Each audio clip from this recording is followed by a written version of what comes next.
Boa noite, pessoal. Obrigada pela audiência de vocês. Meu nome é Suzana, sou voluntária de comunicação da Amo Acalentar e estou aqui com três ilustres convidados. A Patrícia, ela é embaixadora e portadora, representante da Amo Acalentar em BH, e temos os doutores Felipe de Filippo e Henrique Lopes, do escritório também, advogados com super experiência, especialmente em planos de saúde e hospitais.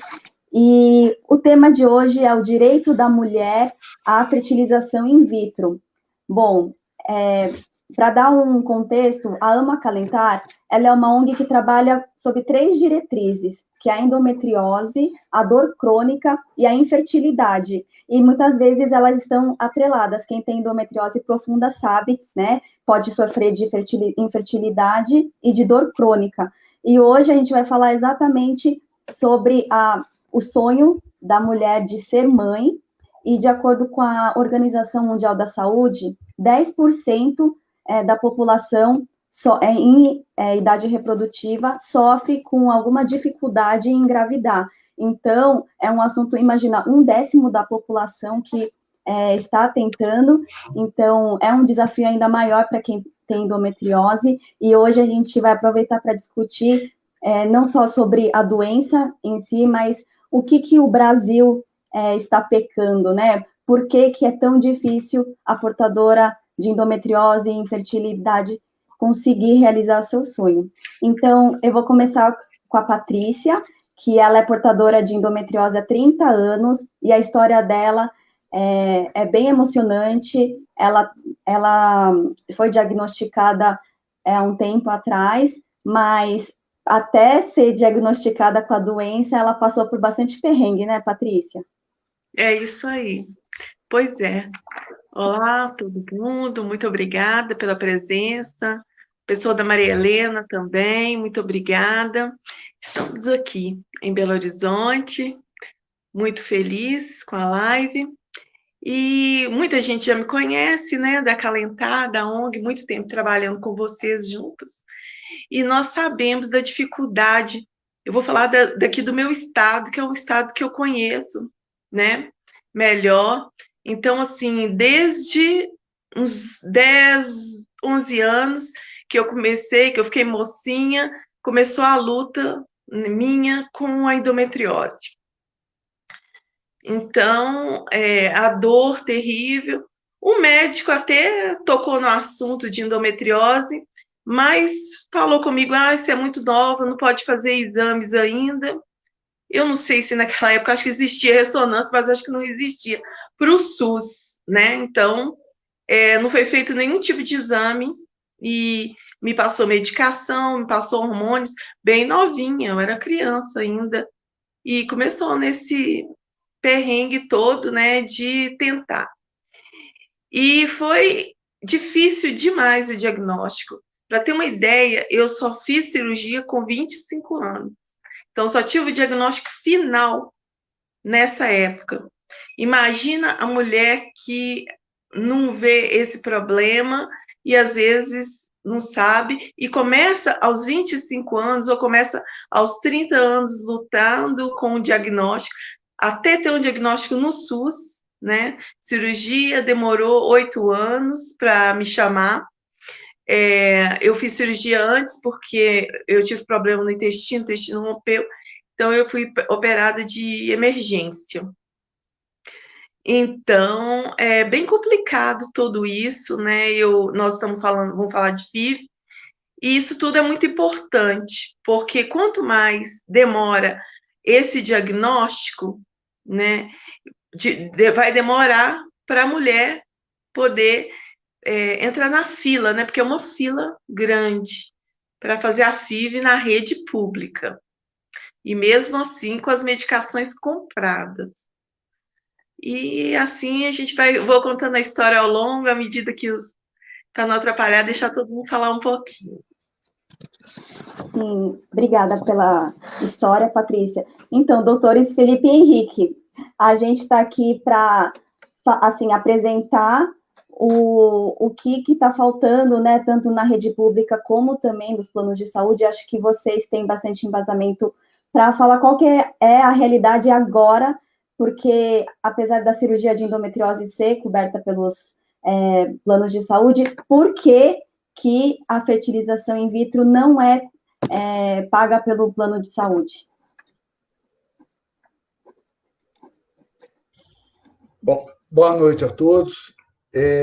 Primeiramente, eu gostaria de agradecer o convite de estar aqui nesse evento, mais uma vez, um abraço a Maria Helena, né, pelo trabalho que ela desenvolve, um abraço aí, Suzana, muito obrigado, né, Patrícia, que bom revê-la.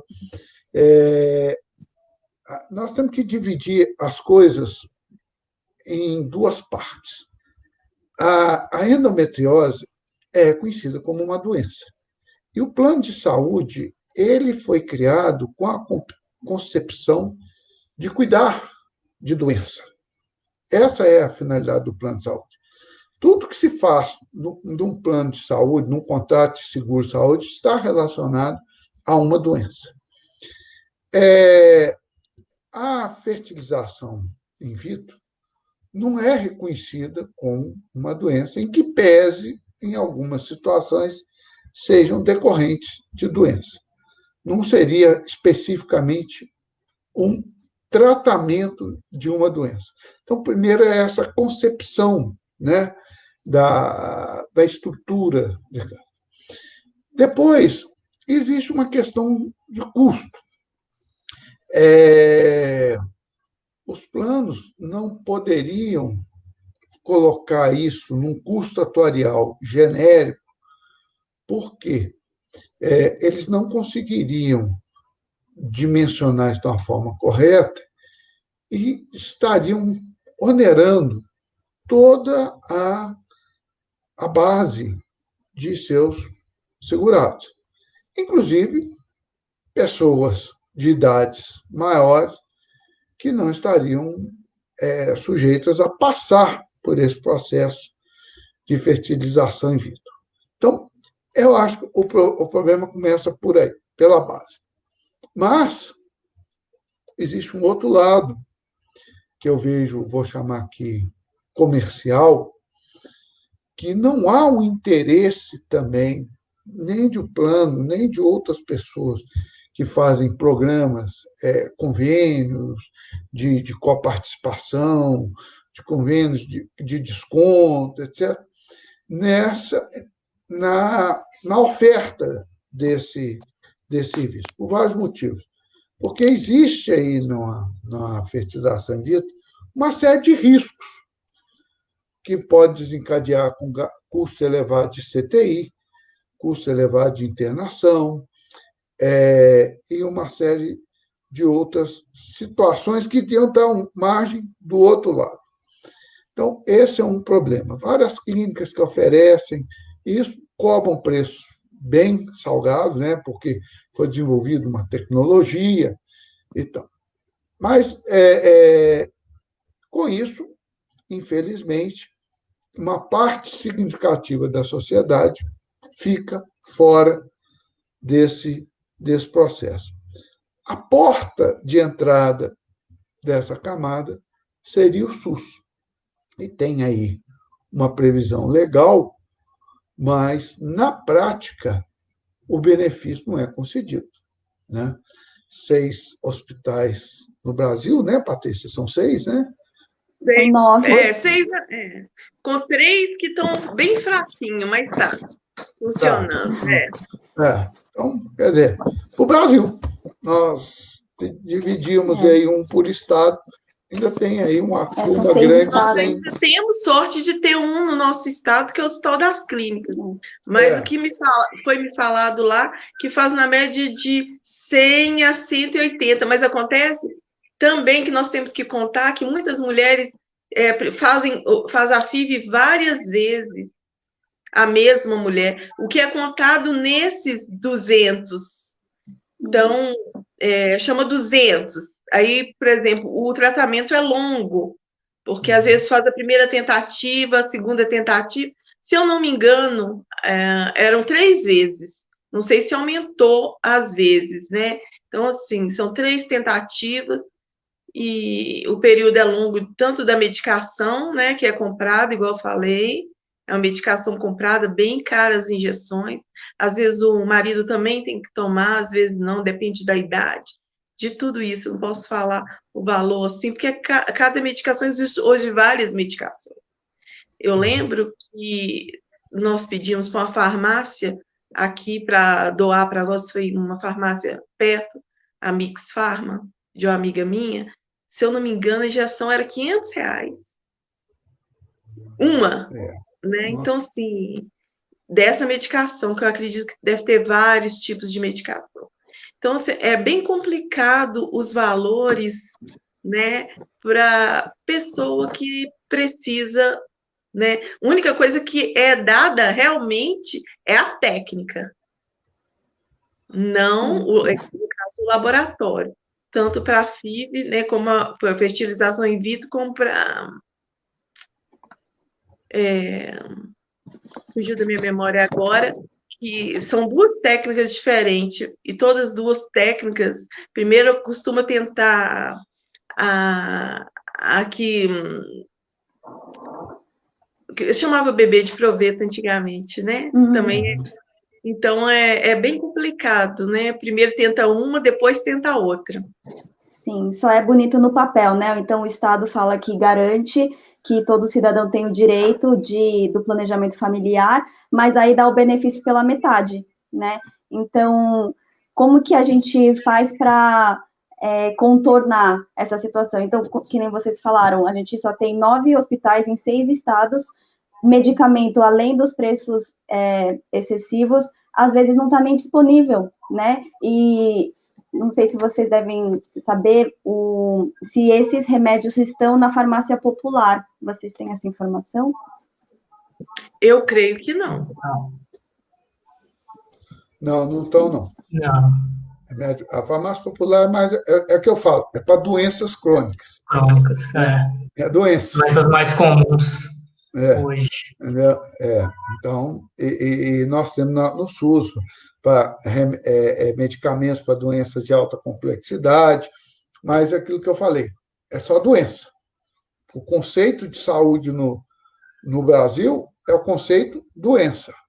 Não é um conceito que abarcaria outras proteções que a questão da infertilidade ela tem reflexos emocionais, psicológicos, e desenvolve outras doenças aí, né, nessa área, né, mas não é doença. Ficou doente, então agora vou tratar a doença. O conceito de saúde do Brasil não é conceito de saúde, é conceito de doença. Não é qualidade de vida, né? Não, a expressão correta seria essa. É doença. Entendi. Você tem doença, então você tem direito. Não tem direito. E existe algum projeto de lei que tenta classificar a infertilidade como uma doença?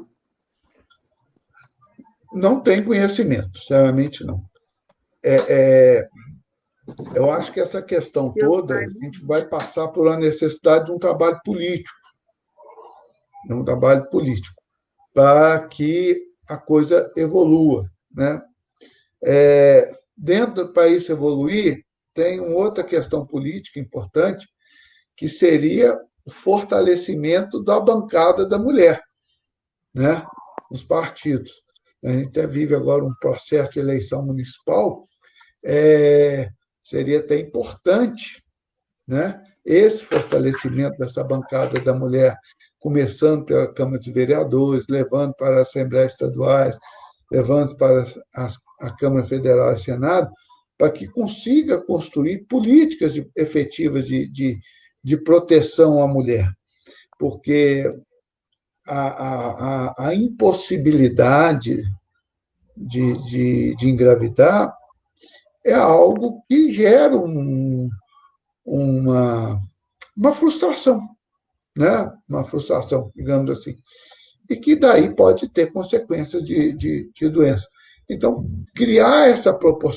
proporcionar isso é o que você falou, Suzana, é a questão da qualidade de vida. Extremamente importante termos essa política de vida, né? Essa política de qualidade de vida, de direito da mulher. Ser inserido no rol dos direitos, o direito a engravidar, mas de uma forma efetiva, né?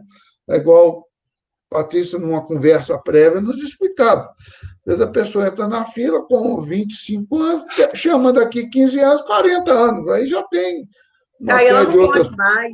morbidades e tal. 52 anos, né? Então já sai fora de tudo isso, porque às vezes até ser chamado é bem Então, complicado. Eu falei, vai ter que entrar aos 12 para ser chamado aos 30.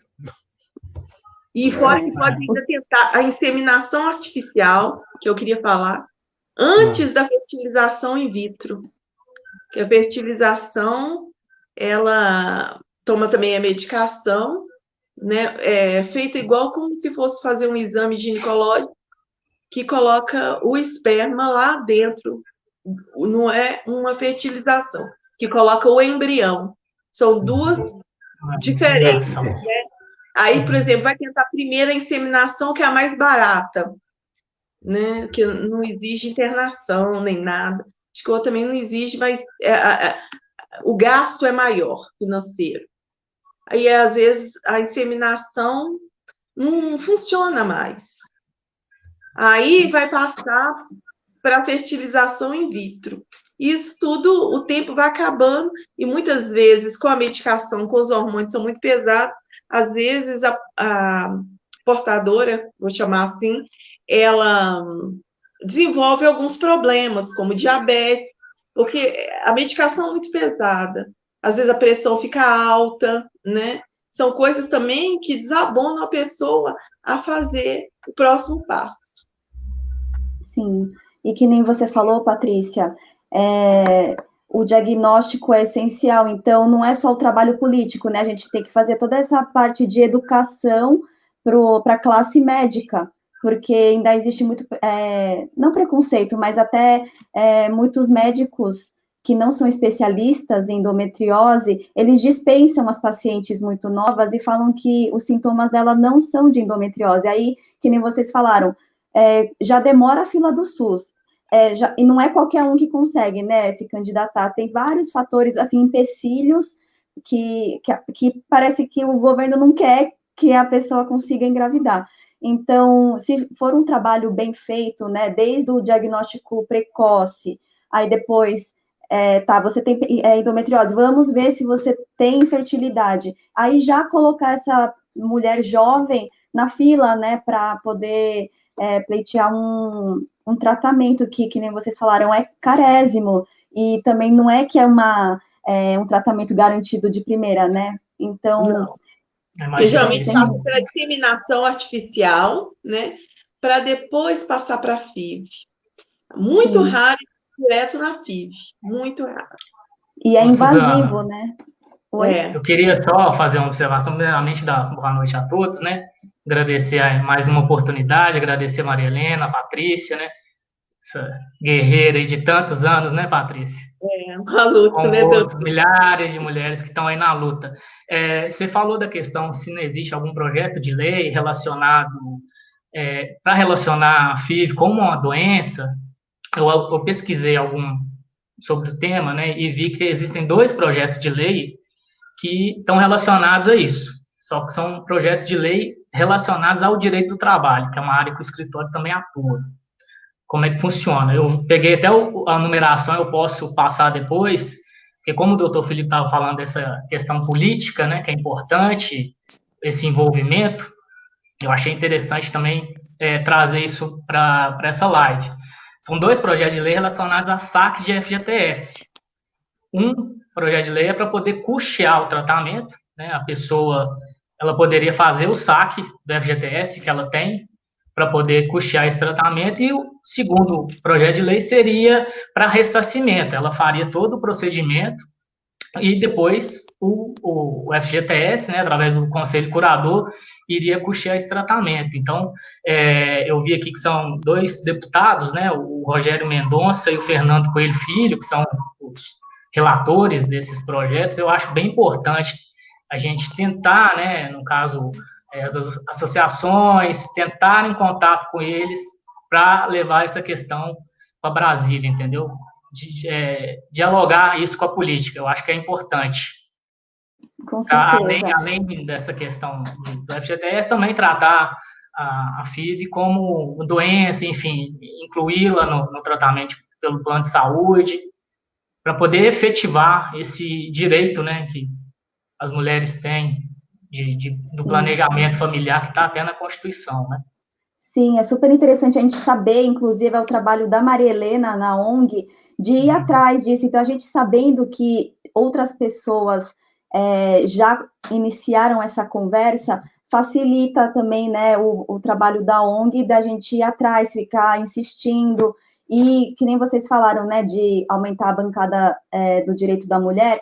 Eu acho essencial que a conversa que a gente está tendo aqui, com 2 homens, né, com 2 advogados renomados, e isso deveria ser dado como exemplo para os demais homens, né, seja advogados, seja políticos, médicos, para aceitar essa conversa, que não seja um tabu, que só porque é direito da mulher, é só a mulher que tem que ficar lutando, porque não é assim. Enquanto o homem, que infelizmente ainda os nossos direitos não são equivalentes, né, então, enquanto a maioria for homem, são esses homens que devem iniciar essa conversa.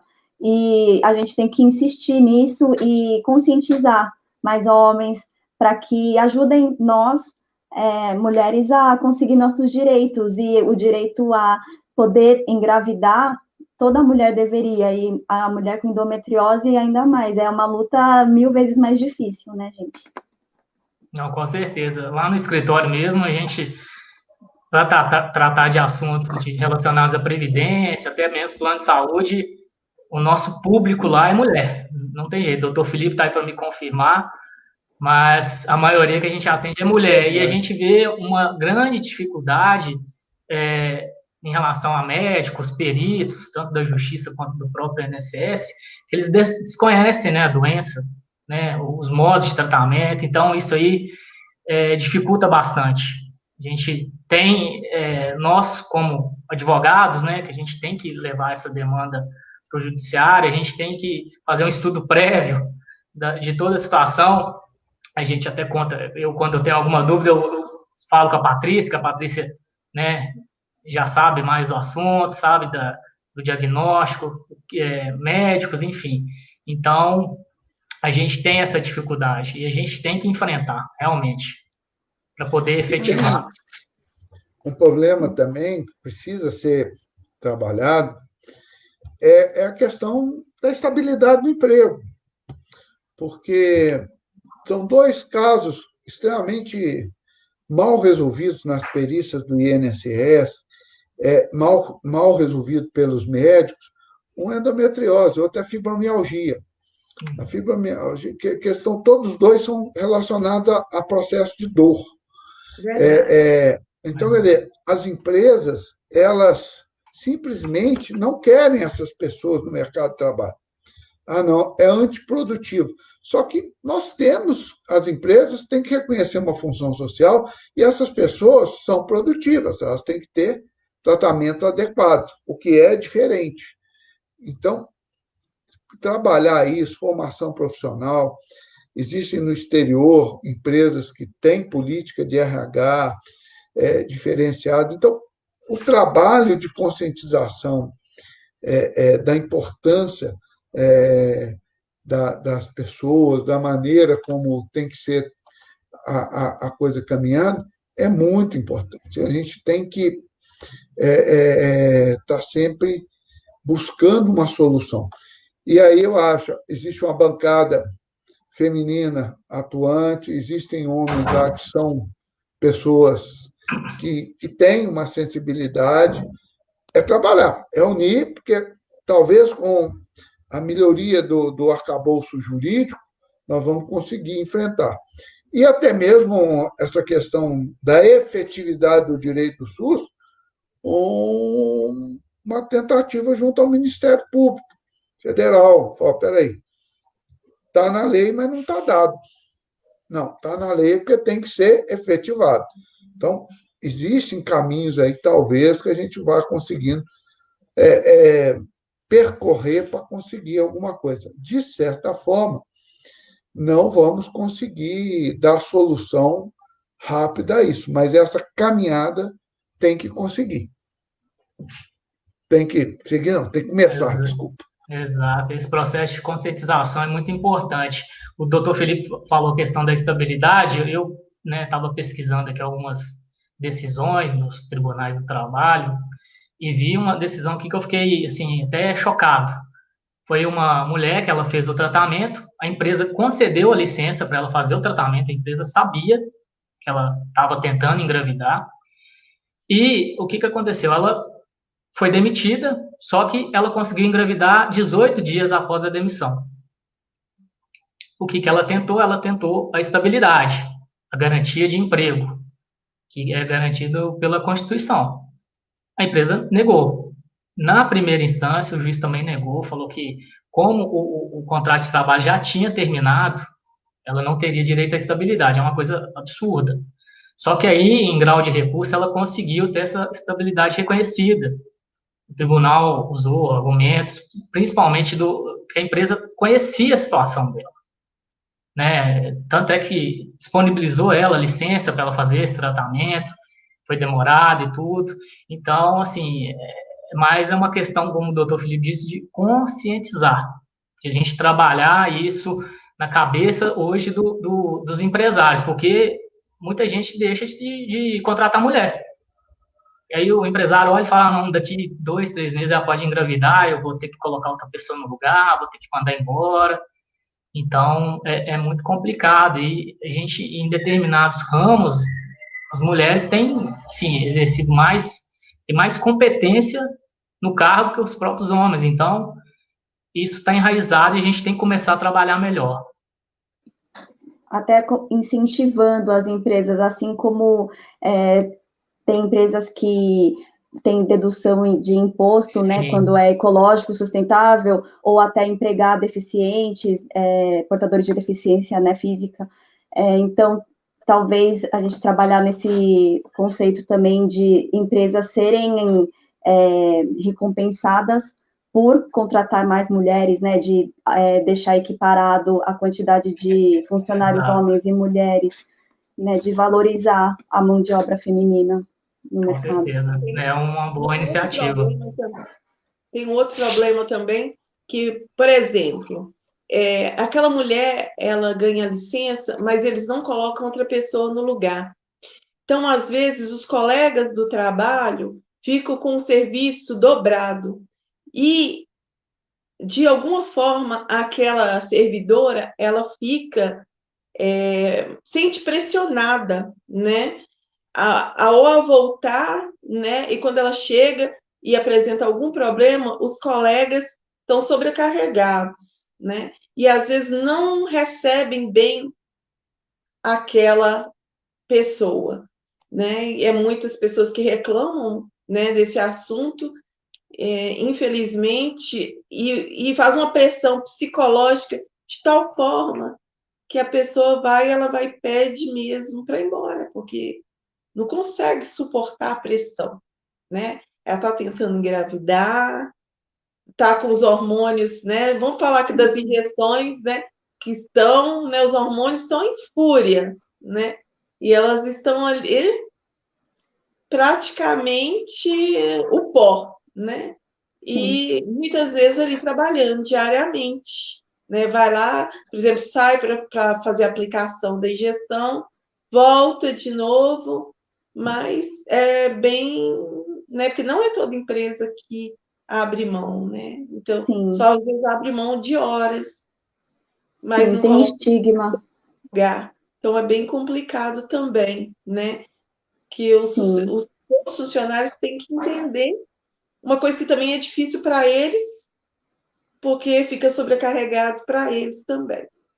Sim, acho que as empresas têm que tirar esse estigma de que a mulher que está tentando engravidar é um peso, né, para a empresa, e o contrário, porque é comprovado que um funcionário desmotivado, seja pelo trabalho ou por falta de benefícios, ele representa um prejuízo de mais de 100 mil reais para a empresa. Então, se trabalharmos isso de que a infertilidade pode causar doenças como depressão, como desmotivação, e que isso pode acarretar muito mais prejuízo para a empresa do que se a empresa ajudasse a funcionária a fazer o tratamento, né?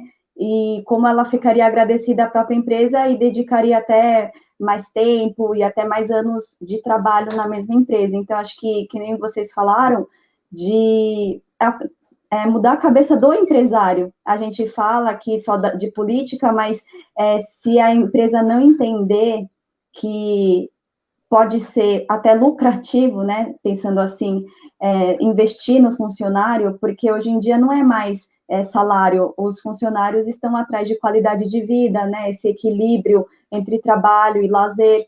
Então, tudo isso é levado em consideração para essa mão de obra mais jovem. Eles estão buscando empresas que são sustentáveis, empresas que têm responsabilidade social. Então, por que não? Né, que nem o Dr. Felipe comentou, empresas multinacionais fora do Brasil. Eu já vi empresas que pagam pela mudança de sexo, né, isso é para outra conversa, mas mesmo as empresas, elas também financiam a FIV, também, quantas vezes for necessário, porque, então, isso vira um benefício dentro do pacote que eles apresentam para quem vai entrar na empresa. Então, se a gente mostrar que até por que as multinacionais fazem isso? Porque tem um retorno. A gente sabe que nenhuma empresa é boazinha, né? Todo mundo visa o lucro, então por que eles estão dispostos a investir nisso? Né? Então, é mudar a mentalidade das empresas brasileiras, dos políticos brasileiros. Doutor Felipe, você está mudo. Da própria sociedade, né? A sociedade também tem o preconceito com relação a isso. Parece que tinha aqui a Fabiana querendo fazer uma pergunta. A Fabiana. É verdade. Fabiana, você está aqui ainda? Enquanto isso, eu vou lendo aqui os comentários, porque aí tem muitas aqui que descobriram o diagnóstico, então a Patrícia ela vai poder ajudar. Então, aqui eu vou colocar a Go Freitas. Hoje fiquei desolada que soube que da endometriose desencadeou fibromialgia. Está sendo muito difícil, pressão subiu, achei que ia infartar. Estou esperando para operar desde 2018. Patrícia, você como portadora e com mais experiência, o que você indica para nossa amiga Go Freitas? Olha, eu também desenvolvi a fibromialgia, né? Muitas têm esse diagnóstico. E eu também tenho reumatismo também. Mas tem que ir atrás, né? E pelo SUS, tem que voltar lá. E quem sabe até entrar na justiça, né, doutor Henrique? Porque não tem muita forma. Eu falo a verdade, eu esperei 8 anos para conseguir. Eu só operei antes, porque meu intestino rompeu, eu quase morri, né? Então, por isso que eu operei antes, eu operei de emergência. Mas é muito complicado. O ideal mesmo é ir atrás, ver que número que ela está na fila, porque eu olhei, tem isso, no Hospital das Clínicas, que era o meu, não sei para onde que ela foi encaminhada, mas ela pode ir no posto, né, e ver para onde que ela foi encaminhada para a cirurgia, porque às vezes ainda nem saiu de lá o papel, né, do posto, que pode acontecer de não ter nem saído do posto. Então, se tiver saído, ela vai saber para onde que foi. Se não saiu, ela tem que procurar a via mesmo judicial. É bem complicado mesmo. Eu tive muita sorte porque eu fui para São Paulo, né? E tive um diagnóstico lá de reumatismo. Porque aqui também nunca fizeram um exame em mim de reumatismo. Depois chegou lá que o médico falou que você tem outros problemas. Que eu creio que seja tudo aliado, porque comecei a tomar hormônio muito nova, né? Muito nova. Então, a gente não sabe o que essas medicações todas que a gente tomou, né, vão desencadear na vida da gente. Eu tenho ossos muito fracos, né? Então, é bem complicado que essa medicação. Agora, o que eu falo para ela, para a companheira, entra também na endometriose mulher, lá pode mandar uma mensagem para a gente, e qualquer coisa, a gente encaminha você para as vias judiciais, né? Com o doutor Henrique, doutor Felipe, tá bom? Obrigada. Sim, a Isso ONG... aí, companheira. Tamo junto. Força, sim. E a ONG, ela tem esse lema, né? Todas em uma só voz. A gente tem mais de 20 mil membros no Brasil todo. E a Maria Helena, ela dá atenção individual para todas as mulheres que mandam mensagem, seja que tenha dor, infertilidade ou endometriose. E é uma rede de apoio. E graças aos parceiros como o Dr. Felipe e o Dr. Henrique, a gente consegue dar assistência moral, assistência jurídica e até médica, né, com os outros dos parceiros médicos. Então, é essencial que exista esse apoio entre os membros, mas também de vocês que estão assistindo essa live, e tem vários jeitos de apoiar a live. Por exemplo, a gente tem esse trabalho voluntário dentro da ONG, eu sou voluntária de comunicação, então, sim, todos vocês também, né, são voluntários, então, não é só recursos, a gente pode doar nosso tempo, nosso conhecimento para a ONG, porque a gente não sabe, né, que às vezes uma coisa que a gente julga tão banal para a gente pode ajudar muito, não só a Acalentar, mas qualquer outra ONG que vocês se identifiquem. Então, eu estou muito agradecida aos parceiros, né? Gostaria de agradecer novamente Patrícia, Dr. Felipe e Dr. Henrique, pelo tempo que vocês despendem para fazer a live, para estudar, né, o assunto também, porque não é só essa hora da live. A Patrícia, ela tomou, como que fala? Bloqueio, né, ontem, e você está inteira aqui na live, então é uma dedicação, assim, imensurável, né? Eu vou ler mais. Muitas portadoras como a gente às vezes passa a madrugada inteira conversando, ajudando, que elas chegam desesperadas, né? Precisando de um apoio, de um colo. Então, assim, tanto eu como Maria Helena e todas as outras, somos muitas, né? Então, todas para apoiar. Então, busque ajuda, não pense em coisas ruins, vamos pensar positivo, né? E vamos tentar nos unir cada dia mais. Aqui nós tivemos um congresso na Câmara e pedimos ajuda, e como deu a pandemia, né? E foi bem complicado esse ano, praticamente a gente ficou perdido, né? Não perdido totalmente, mas de alguma forma, mas o ano que vem nós estamos firme e forte. Sim, eu gostaria de dar licença. Sim.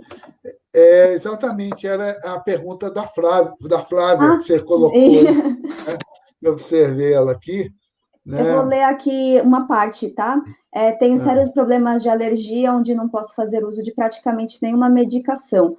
O que eu uso é apenas codeína e já não faz efeito. Estou na fila de cirurgia no Hospital São Paulo e eles não me dão prioridade. O que eu posso fazer? Então, nessa parte jurídica, né? O que vocês recomendam para a Flávia? Olha, existe uma medida judicial que muitas vezes a gente consegue o êxito, que é mostrar a emergência do procedimento médico. Ou seja, eu tenho uma situação em que eu estou na fila, mas só que se eu esperar a fila, a cirurgia vai ser tarde demais. Então, é possível judicialmente pleitear que você seja operada em função de uma comprovada emergência. Como é que se faz isso? Através de relatórios médicos muito bem elaborados, né, pelo seu médico assistente.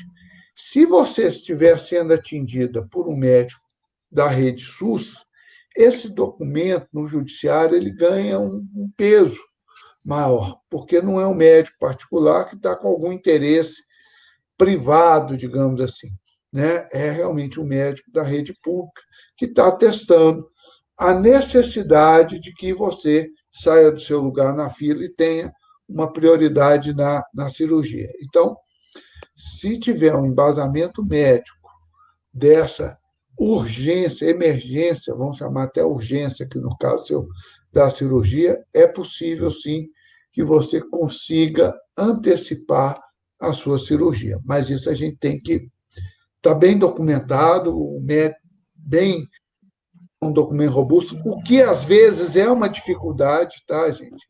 É que chegam os atestados médicos que, poxa, escreve o que tem que escrever, né? Faz a coisa bem feita, direito, para que a gente possa, então, fazer uma medida judicial e alcançar o resultado. Sim, quanto mais documentos, melhor, né? Quanto mais material, né, vocês puderem usar para justificar a urgência, né? Então, os médicos têm que fazer a parte deles. Exatamente. Não, com certeza, ainda mais em tempos de Covid, que muitas cirurgias estão sendo desmarcadas, né? Então, essa urgência tem que ser devidamente documentada para a gente poder levar isso para o judiciário e ficar bem claro, né, para o juiz, porque o juiz também é leigo no assunto, né? Então, ele se embasa, né, para poder dar uma liminar ou uma medida de urgência, ele tem que se basear num início de prova bem robusto. Eu estou observando aqui alguns comentários e muitos passam pela incapacidade pelo trabalho. Então, talvez muitas pessoas, muitas mulheres com endometriose, poderiam estar fazendo jus, talvez, a um auxílio-doença. Tá? Se cumpriu a carência de 12 contribuições, dentro das condições previstas na legislação previdenciária, tendo um médico atestado essa incapacidade, a gente mostrando, e aí volta a dizer, a grande maioria é atendida pela rede SUS, né? É possível, sim, requerer o benefício no INSS, ser negado, buscar uma solução na via judiciária. Tá? Então, eu vejo aqui que várias situações postas, às vezes a pessoa tem essa proteção ali, que pode até eventualmente caminhar para uma aposentadoria por incapacidade. Mas é importante pensar nessa proteção, sim, porque eu vi aqui todas com relato com dificuldade, muitas aqui com relato de dificuldade na manutenção do emprego, de fixar no emprego, e até mesmo no âmbito trabalhista, aqui eu peço socorro ao doutor Henrique, que é especialista na área trabalhista, talvez uma discussão interessante. Numa demissão, Foi o que eu falei com o senhor, você lembra, doutor Henrique? Em função da doença, você lembra? Do Estado, essas perguntas. Não ser aprovada, não pode ser aprovado no exame demissional. É uma discussão difícil. E aí levaria isso ao INSS. Né? São opções para se buscar aí uma tentativa. Exato. E tem muitas que estão no limbo, né? Tá incapacitada para o trabalho, ela vai para o INSS, a INSS fala que ela está capaz, então ela está numa sinuca, ela não sabe o que fazer. O doutor mesmo sabe, eu estava operada, eu estava dentro da sala de cirurgia e o INSS me negou. Exatamente. Né? Então é bem complicado, né? Eu estava operando e ele falou que eu não me viu. Eu estava dentro da sala de cirurgia, né? Então, assim, faltei no dia da perícia, documentei tudo, levei e não adiantou. Infelizmente, o INSS, eu sou prova viva de sofrimento do INSS, né, doutor Henrique? Exatamente. Se eu for judicial, eu não conseguiria, não tem jeito. E olha que são anos e anos tentando, São 20 anos já ou mais de trabalho. Então, assim, é bem complicado. No meu caso, é bem complicado. E, geralmente, sempre com muita internação, né, doutor Henrique? Sim, muita. Às vezes muito no ano, né? 4, 5, 6 vezes pelas infecções. Porque eu estou com muita aderência, demorou demais para fazer cirurgia, demorou demais o diagnóstico. e hoje a minha pelve é toda congelada.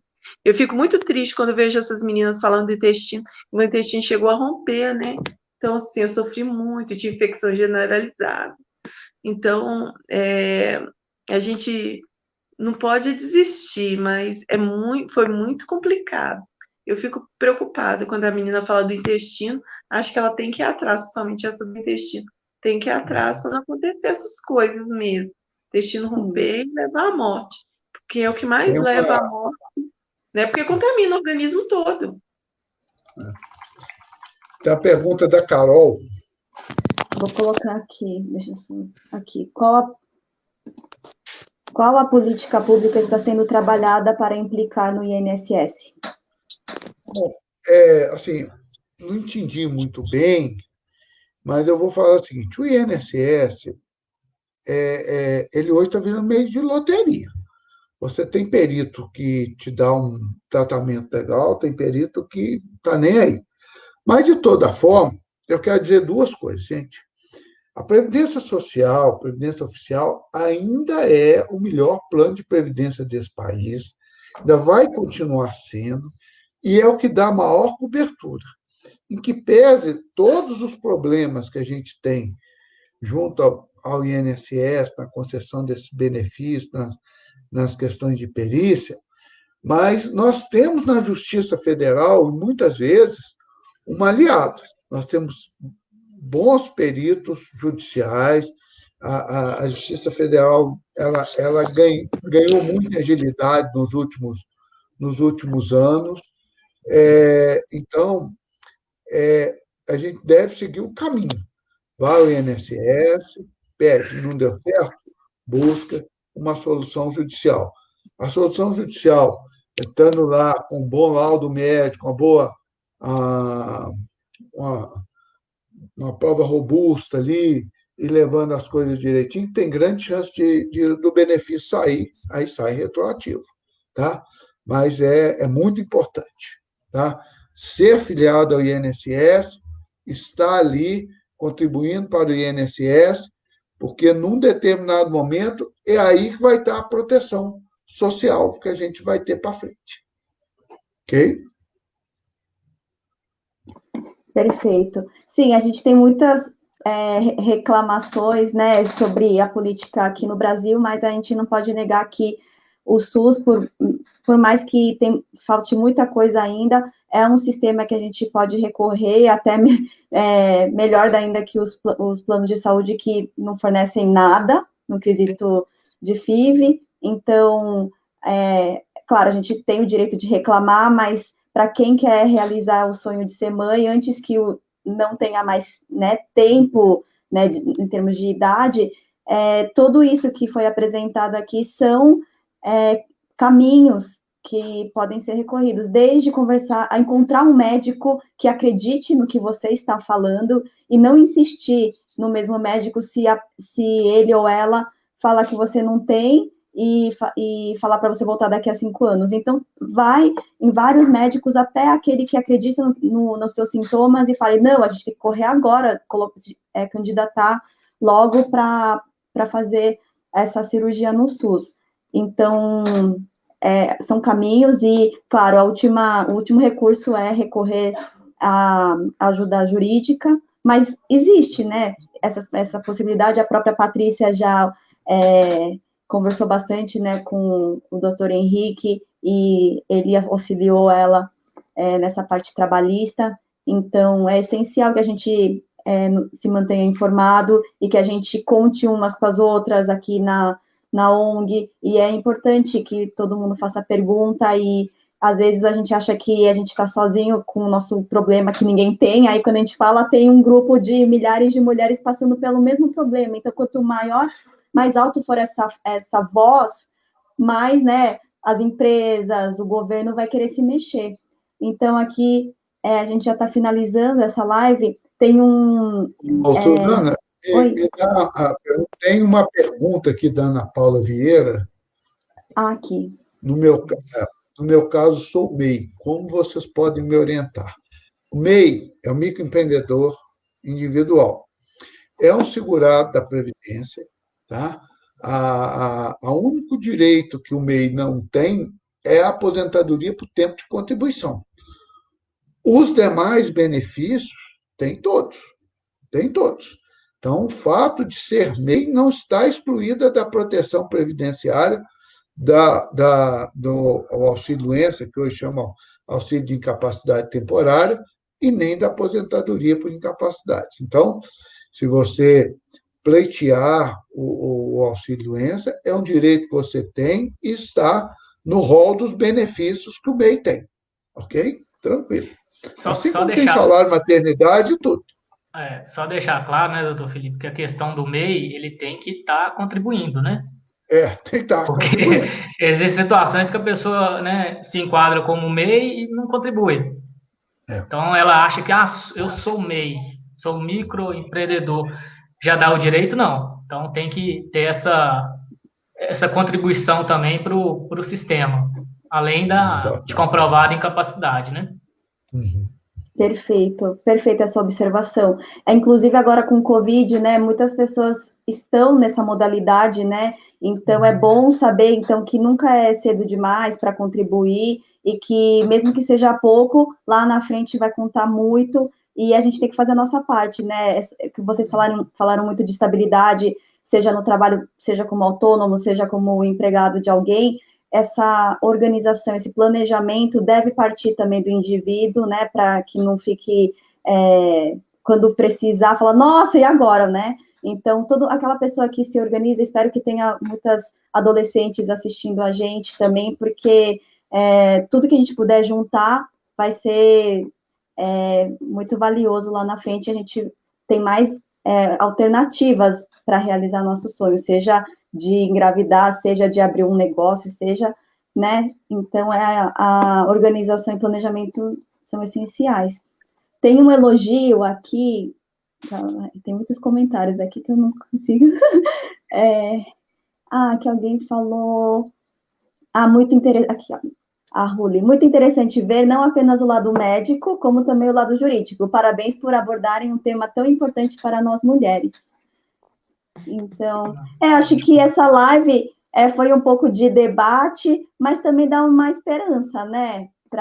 E bastante informação para todas essas mulheres que seguem a ONG e estão um pouco perdidas no que fazem. Então, a gente vê aqui muitos comentários, mulheres nos seus 35, 37, 39 anos com sonho de ser mãe. Então, ainda dá tempo. Sim. A Ana Paula respondeu aqui que está em ordem com a contribuição. Então, já é possível, sim, passei por 7 médicos, enfim, agora é só ela fazer o requerimento do benefício, né? Marcar a perícia e, como diz o doutor Felipe, ir para a loteria, né? Sim. A loteria do INSS. Perfeito. Mas o caso dela, eu acho que ela talvez vai caminhar aí para essa cirurgia. Eu tenho uma parente que fez essa cirurgia de cortar o intestino e melhorou muito a qualidade de vida dela. Melhorou demais. É um intestino muito grande e tal. Tirou mais de 1 metro de intestino, um negócio assim, e melhorou muito a qualidade de vida dela. Tá? É um bom especialista, um bom cirurgião, dá para fazer o procedimento com tranquilidade. E por que pareça, gente, a rede SUS é dotada de um corpo clínico espetacular. A gente vê em Belo Horizonte aqui, o Hospital da Santa Casa é uma referência, o Hospital das Clínicas é uma referência. Aqui em Belo Horizonte, por exemplo, o Hospital do Barreiro é um negócio espetacular. Então, quer dizer, o próprio Hospital São Francisco, a área de transplantes em Belo Horizonte também, né, que o SUS é muito boa, o serviço de radioterapia ali no antigo, mas continua o nome do Hospital São Francisco ali. Então, assim, nós temos coisa muito boa no SUS, mas muito boa, né? Uma turma gabaritada. Então, vamos defender o SUS. Precisamos defender o SUS e melhorar e aprimorar. Tá? É tão bom que o Obama quis fazer um SUS nos Estados Unidos. É verdade, Obama. Muito bom, né? Querer fazer. É verdade. A dificuldade do SUS hoje é a demanda, né? O Brasil, país continental, então é difícil de atender tanta gente, porque hoje a maioria grande parte não tem plano de saúde, né? Então tem que recorrer ao SUS. E o pior é que a gente sabe que a maior demanda hoje no atendimento do SUS tem sido em virtude de questões de violência, né? Acidente de trânsito, aí, acidente de moto, arma de fogo, etc, etc. A Priscila pede uma orientação, perguntou, sou do Rio. Pode, Priscila, por favor, mande a sua pergunta. Aqui.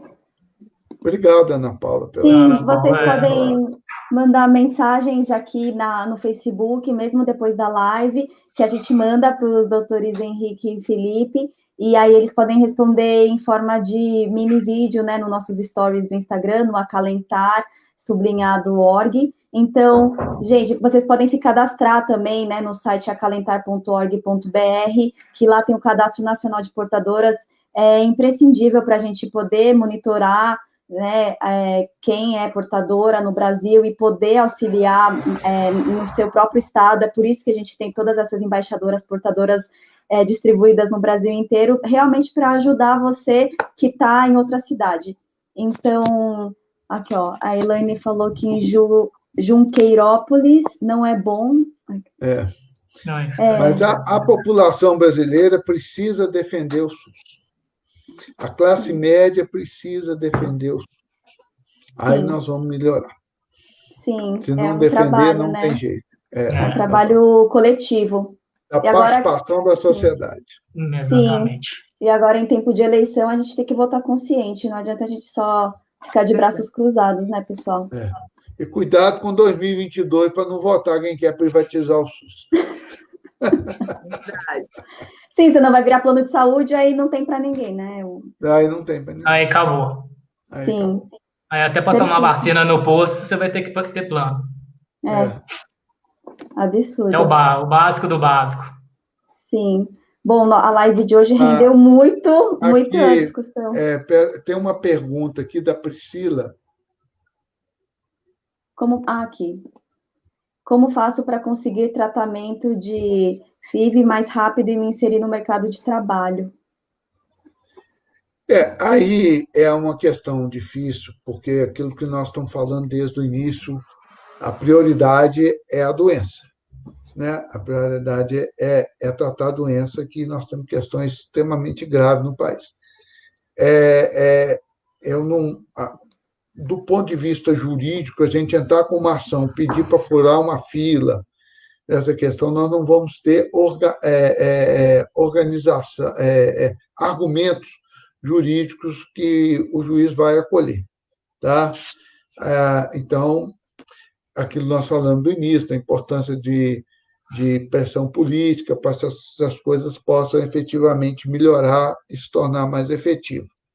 Né? E a questão do mercado de trabalho é realmente um tratamento e melhorar, e aí a gente buscar. Sinceramente, não tenho como te dar uma solução para isso aqui. E além disso, né, sempre se atualizar, né, no seu campo, fazer cursos. Agora, na pandemia, várias universidades disponibilizaram cursos gratuitos. Então, além de buscar o tratamento, sempre dá para fazer em paralelo, né? Porque o mercado de trabalho está cada vez mais exigente, aprender um idioma. Então, a nossa parte, né, ainda mais se vocês têm dores e está mais em casa, dá para fazer tudo pelo computador. Então, aproveitar a pandemia para estudar e conhecer pessoas do ramo, porque hoje também ter contatos ajuda, né? Então, formar uma rede de contatos. Su, eu queria só... depende da dor, né? Porque às vezes a pessoa tem noção que a endometriose é tipo uma dor de cabeça, aquela dor, mas não. A maioria, assim, que eu trabalho é com a dor de parto. Imagina se todo dia a pessoa tem uma dor de parto. Durante o parto você consegue estudar? Pensa. Não tem jeito.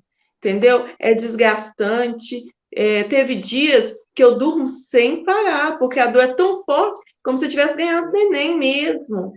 Entendeu? Então, assim, é muito complicado, porque senão, claro que não são todas, né? Nós sabemos que a número 1, a número 2, apesar que tem pessoas que têm a número 1 e tem dores terríveis, porque depende de onde está, né? Então, no meu caso, intestino, reto, bexiga, pulmão, né? Rim.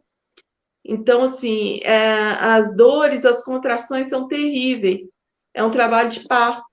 Então, assim, ninguém Tem estuda até trabalho de parto. diafragma e cérebro também, né? Tem endometriose. No cérebro, no olho, na gengiva, né?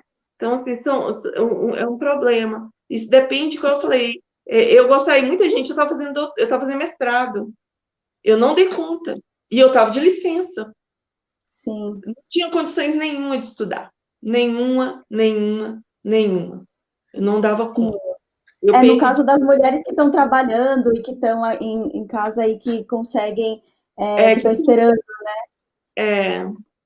Por isso que o diagnóstico não pode ser tardio. Para não Porque acontecer, eu fui no voluntariado mais para isso, para que outras pessoas não chegassem ao ponto que eu cheguei, né? Outras meninas possam sofrer o tanto que eu já sofri com endometriose, porque é terrível. Sim. Bom, infelizmente a live tem que ser encerrada agora, mas, que nem a gente comentou, podem mandar suas perguntas, suas dúvidas, e nós 4 somos voluntários da ONG, a gente pode ajudar nas suas dúvidas, e claro, a gente sempre vai ter uma próxima live, talvez com vocês vai ser só no que vem, né, mas a gente vai preparando as perguntas, e é isso, muito obrigada novamente, e a próxima live vai ser no dia 5 de novembro, com a Lídia Ferreira. Ela fala muito de empoderamento feminino e motivação. Então, não percam, a gente vai postar aqui no Instagram e no Facebook mais detalhes sobre a live da semana que vem. Muito obrigada, pessoal. Boa noite. Boa noite, muito obrigada. Gente. Boa noite, obrigado. Um prazer muito grande. Um abraço a todos aí que participaram. Tchau, tchau. Até a próxima. Tchau. Tchau, até a próxima. Tchau, Patrícia.